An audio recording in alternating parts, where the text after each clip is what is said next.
사랑하는 성도 여러분, 하나님의 은혜와 하나님의 풍성한 축복이 저와 여러분들의 삶 속에 오늘도 늘 함께 하실 수 있기를 주님의 이름으로 간절히 축원합니다. 오늘 우리가 함께 나눌 사사기 7장 1절로 8절까지 기록되어져 있는 하나님의 말씀을 통해서 오늘 우리가 하나님의 말씀에 순종해야 할 삶의 부분은 어디인지 말씀을 통해 함께 나누어 보기를 원합니다. 사사기 7장에 기록되어져 있는 하나님의 말씀은 이제 미디안과 아말렉이라고 하는 족속이 연합하여 이스라엘을 공격하게 됩니다. 그때 하나님께서 여룻바알이라고 불리었던 기드온이라고 하는 사람을 통하여 미디안의 전쟁을 승리케 하시고 하나님의 역사와 인도하심이 사사기 7장에 기록되어져 있습니다. 어제 사사기 6장에 기록되어져 있는 기드온의 기도를 통해서 연약한 우리의 모습과 두려움에 떨고 있지만 그래도 끝까지 하나님께 순종했던 기드온의 삶을 통해 하나님이 지금도 일하시고 있는 모습이 사사기 7장에 기록됩니다. 7장 1절에 기록된 말씀을 살펴봅니다. 여룻바알이라 하는 기드온과 그를 따르는 모든 백성이 일찍이 일어나 하롯셈 곁에 진을 쳤고 미디안의 진영은 그들의 북쪽이요 모래산 앞 골짜기에 있었더라. 성경은 이렇게 증가합니다. 새날이 밝았습니다. 여호수아서에 기록되어져 있는 메시지를 살펴보면 여호수아에 대하여 일관되게 몇 가지 진술하는 메시지들이 기록되어 있습니다. 그 중에 여호수아 앞에 항상 따라다니는 단어가 일찍이, 아침 일찍이라고 하는 이러한 단어가 항상 여호수아서에 여러 차례 등장하는 것을 보게 됩니다. 마찬가지로 오늘 기드온과 또 기드온을 따르는 하나님의 백성들이 일찍이 일어나 그 전쟁을 준비하고 또 자신들이 행해야 할 이러한 사명을 점검하는 시간을 가졌다. 성경은 이렇게 증가합니다. 2절에 기록된 메시지를 살펴보면 대단히 흥미롭습니다.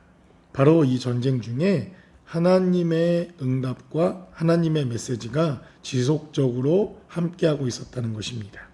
2절은 증거하기를 여호와께서 기드온에게 이르시되 너를 따르는 백성이 너무 많은즉 내가 그들의 손에 미디안 사람을 넘겨주지 아니하리니 이는 이스라엘이 나를 거슬러 스스로 자랑하기를 내 손이 나를 구원하였다 할까 함이니라. 성경은 이렇게 증거합니다. 여러분, 우리가 2절과 오늘 사사기 7장에 기록되어져 있는 메시지에서 주목해야 할 점이 있습니다. 바로 이 전쟁 가운데 지속적으로 하나님의 음성이 기드온 가운데 들려져 왔다는 것입니다. 저는 이것이 전쟁의 승패에 가장 중요한 요소요, 우리의 인생에 있어서도 가장 중요한 문제라고 믿습니다.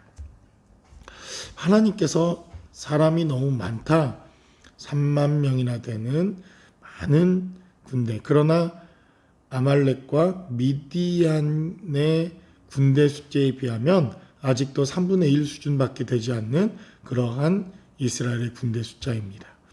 그러나 하나님께서는 이 숫자가 너무 많으니 줄여라 이렇게 말씀하시는데 숫자를 줄이는 데에 초점이 있기보다는 하나님의 음성이 들려오고 그 말씀에 순종하는 메시지가 바로 오늘 본문의 메시지를 통해 증거되고 있다는 것입니다. 그래서 3절에 이제 너는 백성의 귀에 외쳐 이르기를 누구든지 두려워 떠는 자는 길라산을 떠나 돌아가라 하라 하시니 이에 돌아간 백성이 22,000명이요 남은 자가 10,000명이더라. 이제 이스라엘 백성들은 10,000명의 숫자가 남습니다. 두려워하는 자, 또 아직도 두려움이 남아있는 자. 여러분, 전쟁이라고 하는 것, 이것은 참 두려운 것입니다. 자신의 생사를 걸고 전쟁에 임해야 할 뿐만 아니라 이 전쟁에 있어서 하나님의 나라, 하나님의 백성들이 무려 자신들보다 3배가 더 많은 적국을 상대해야 하는 상황이었기에 하나님의 음성을 듣고 전쟁에 참여했지만 여전히 두려움이 남아있는 것은 사실입니다. 기드온도 두려워 하나님께 징조를 구하고 하나님께 물어 하나님이 음성 가운데 올라가라 이렇게 말씀하시자 그도 출전을 하게 됩니다. 그만큼 전쟁이라고 하는 것, 일상의 삶을 살아가면서 우리 삶의 두려움이 우리를 주장하고 지배하는 것, 이것은 일상의 삶의 자리에 인간의 연약함 가운데 있는 당연한 이치입니다. 그러나 하나님께서는 그들을 돌려보내라 이렇게 말씀하십니다. 그리고 이제 10,000명이 남았습니다. 대략 미디안 군대는 10만 명 정도의 대군이 쳐들어왔고 10대 1 정도의 병력 차이를 가지고 싸워야 합니다. 10대 1만 돼도 여러분 어마어마한 이러한 숫자적 열세 아닙니까? 그러나 하나님께서는 이것도 너무 많다 이렇게 말씀하십니다.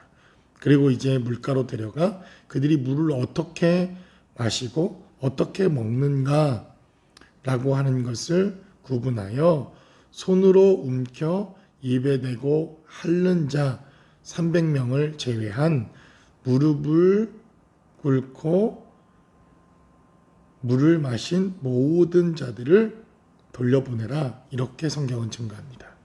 그래서 어떤 이들은 무릎을 꿇는 것이 적군에게 이미 무릎을 꿇는 행위이기 때문에 그들은 돌려보냈다 이렇게 말씀하시는 분들도 계신데 그게 아니라 하나님의 원래 계획은 300명 정도의 사람들만 남겨놓으려고 했는데 우연히 손으로 움켜대고 물을 먹은 자, 그 자가 300명, 그리고 무릎을 꿇고 물을 먹은 자가 나머지 9,700명 정도의 사람으로 갈리어서 300명이 선택이 된 것입니다.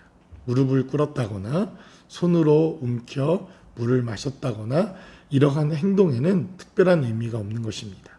다만 하나님께서 300명의 사람들로 이 전쟁을 참여케 하려고 하는 계획이 있었기에 손으로 움켜 입에 물을 댄 자들 바로 그 300명을 제외하고 나머지 사람들도 이제 돌려보내라 하나님이 이렇게 말씀하십니다.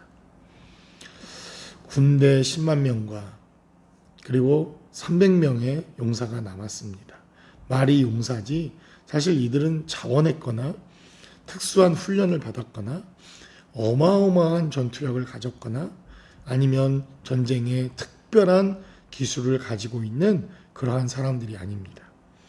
우리는 기드온의 300용사 이렇게 특별하게 그들에게 지위를 부여하지만 대단히 평범하고 대단히 보잘것없을 뿐만 아니라 기드온처럼 이 전쟁의 두려움과 또 이 전쟁에 있어 여전히 성패를 확신할 수 없는 이러한 지극히 평범한 300명이 남았다는 것입니다. 8절에 기록된 대로 이에 백성이 양식과 나팔을 손에 든지라 기드온이 이스라엘 모든 백성을 각각 그 장막으로 돌려보내고 300명만 남게 했다. 이렇게 성경은 증거합니다. 그래도 어떤 의미가 있습니까? 하나님의 음성을 듣고 남은 자 300명을 하나님이 세우셨다는 것입니다. 여기에 의미가 있습니다. 300이라는 숫자도 중요한 숫자이지만 우리가 의미를 둬야 하는 것은 하나님의 음성을 듣고 순종하여 남은 자 하나님의 말씀으로 선택되어지고 하나님께 순종하기로 작정한 바로 300명이 남았다. 바로 이것이 이 기드온 사건을 통해서 우리에게 들려주시는 대단히 중요한 메시지입니다. 그럼 이 시대를 살아가는 우리들에게도 많은 숫자 이것은 또 어떨 때는 힘이 되기도 합니다. 그러나 정말 우리에게 중요한 것은 순종하는 소수의 사람들 하나님의 음성을 듣고 세워진 소수의 사람들을 통해서 하나님은 지금도 얼마든지 일을 하실 수 있다는 것입니다. 그러므로 저와 여러분들의 삶 속에 오늘 하루를 시작하면서 하나님의 음성과 하나님의 말씀이 저와 여러분들의 삶 속에 늘 함께 하시는 거룩하고 복된 시간이 되실 수 있기를 주님의 이름으로 간절히 축원합니다.